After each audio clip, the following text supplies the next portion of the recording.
호돌이 썰툰.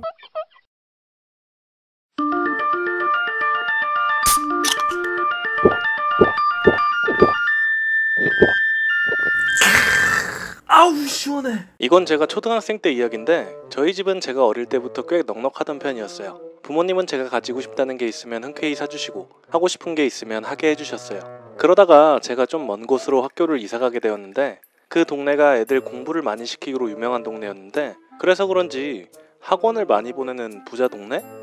저는 전학 첫날부터 밤에 너무 떨려서 잠을 설치다가 결국 늦잠을 자버렸어요. 지금 몇 시? 8시? 아 망했다. 아 진짜 뭐 입지? 아 늦었는데 모르겠다. 아무거나 입자. 결국 급한 대로 휴대폰도 못 챙기고 옷도 그냥 눈에 보이는 거 대충 입고 학교를 갔어요. 첫날 저희 반에 들어간 순간부터 그 반 아이들이 저를 보는 눈빛을 아직도 잊을 수가 없어요. 뭐야, 저런 애가 이 동네 어떻게 온 거? 옷 꼬질꼬질한 것 좀 봐.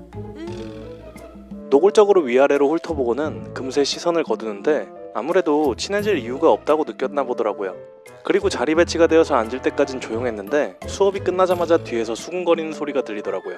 괜히 첫날부터 이미지 안 좋아지기는 싫어서 꾹 참고 하루를 보낸 후 다음날에 저는 작정하고 일찍 일어나서 그 당시 가장 최신 폰인 아이폰 X를 챙겨들고 키르시 맨투맨 당시 4만원짜리를 입은 후 무스너클 패딩 80만원짜리를 입고 학교로 갔어요.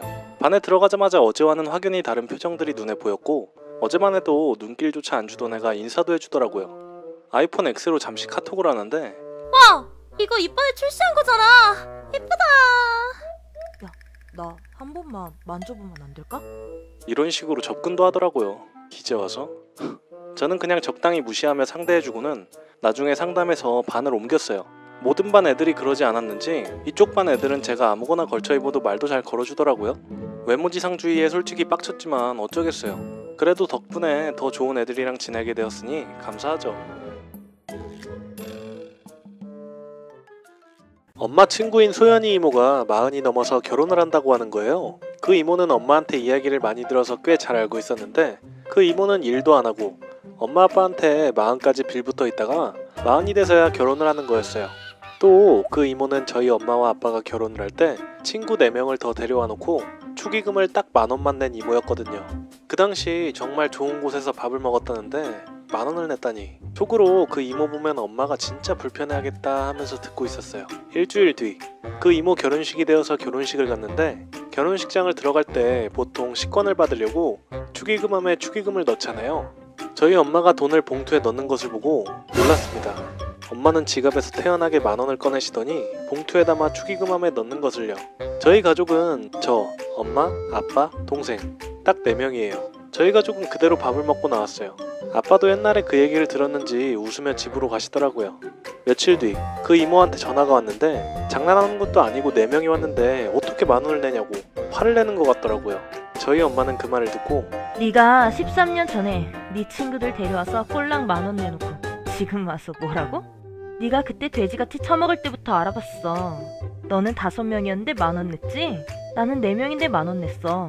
10원짜리로 18개 넣으려다가 참았으니까 다시는 전화하지 마. 우리 엄마지만 멋지다. 저는 제 3살 아래로 여동생이 있어요. 저는 해외여행도 자주 가고 여유롭게 지냈는데 여동생은 알바하면서 힘들게 생활하고 지금까지 여행은 가보지 못하고 있습니다.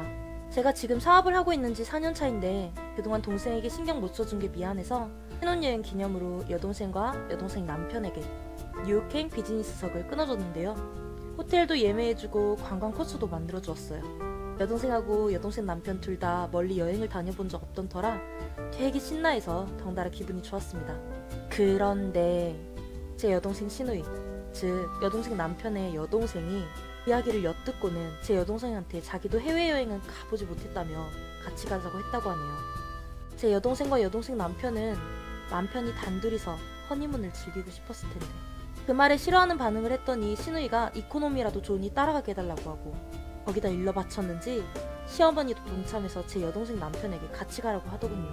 결국 시누이가 함께 가기로 결정되었는데 되자마자 바로 이코노미는 불편하다면서 자기도 비즈니스석으로 가게 해달라고 제 여동생한테 말해서는 저한테 전해달라고 하더라고요. 무시했더니 제 번호는 어떻게 알았는지 제게 전화해서는 여보세요? 언니, 전데요. 저 1등석 못 가면은 여기 있는 사람들 신혼여행 안 보내줄 거니까 알아서 해주세요. 어츠, 이것 봐라. 저는 오히려 엿먹으라는 식으로 당장 신호위 티켓 취소하고 제 여동생과 여동생 남편을 1등석으로 태우고 호텔도 5성급 스위트룸으로 변경해 보내줬습니다. 듣기로는 신우이가 매우 배 아팠다고 하더라고요. 애초에 제 여동생 신우이가 저에게 연락하는 것도 웃긴 일이고 뭐 앞으로 일은 어떻게 될진 모르겠습니다만 그래도 전 이게 제 인생 최고의 사이다라 생각합니다.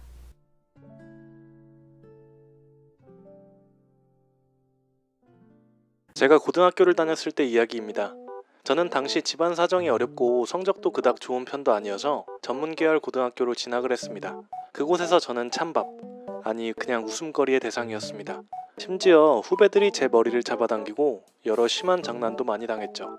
하지만 이를 뒤엎는 일이 생겨났습니다. 그건 바로 수행평가 과제로 PPT를 만들어 발표를 하는 것이었는데 처음엔 조별과제, 그 다음엔 개인적으로 하는 것이었는데 조별과제를 할 당시에 저와 같은 조인 3명이 대놓고 저를 과제에서 배제를 시키는 것이었습니다.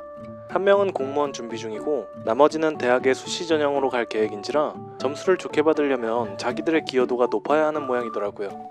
저는 PPT 제작은 물론 자료 수집도 아예 관여를 못한 채 발표 당일에 발표만 하기로 했습니다. 그래도 혹시 몰라 개인적으로 따로 자료를 수집해 공책에 필기를 하며 공부를 했고 발표할 때 어떻게 하면 좋을지 생각을 하며 시간을 보냈습니다. 그리고 발표 당일 하루 전에 발표 때 쓸 대본을 정리하기 위해 애들이 준 PPT 자료를 보게 되었습니다. 아, 이게 뭐야? 자료도 부족하고 제목이랑 주제랑 엇나간 것도 많고 허접한 배경에 애니메이션 효과까지 전부 최악이잖아. 고작 이러려고 날 배제시킨 거야? 그렇다고 애들 몰래 함부로 PPT를 수정할 수 없는지라 제가 가지고 있는 자료들을 조합해서 발표 대본을 만들었습니다. 그리고 발표 당일날 제 발표가 시작되었는데 여태껏 본 적이 없던 당당한 발표 태도에 모든 애들이 깜짝 놀라더라고요. 물론 같은 조원인 애들도 당황한 표정이었습니다. 항상 찐따마냥 조용히 잠만 자던 애가 사실상 완벽한 발표를 해대고 있었으니까요.